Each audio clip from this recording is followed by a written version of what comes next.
नमस्कार मंडळी, श्री स्वामी समर्थ। उद्या 19 मार्च गुरुवार आहे आणि या दिवशी गुढीपाडव्याचा पवित्र सण आलेला आहे। गुढीपाडवा हा हिंदू नववर्षाचा पहिला दिवस मानला जातो। हा 3.5 शुभ मुहूर्तांपैकी एक अत्यंत महत्त्वाचा दिवस आहे। म्हणून या दिवशी कोणतेही शुभ काम करणं हे खूप चांगलं मानलं जातं। नवीन व्यवसाय सुरू करणं, सोनं चांदी खरेदी करणं किंवा नवीन सुरुवात करणं याला विशेष महत्त्व दिलं जातं।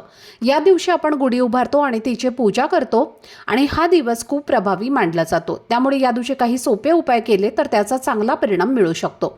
उद्या तुम्हाला उकळत्या चहामध्ये एक खास वस्तू टाकायची आहे, त्यामुळे आर्थिक अडचणी कमी होण्यास मदत होते, घरात सकारात्मक ऊर्जा वाढते आणि जीवनामध्ये स्थैर्य येऊ शकतं।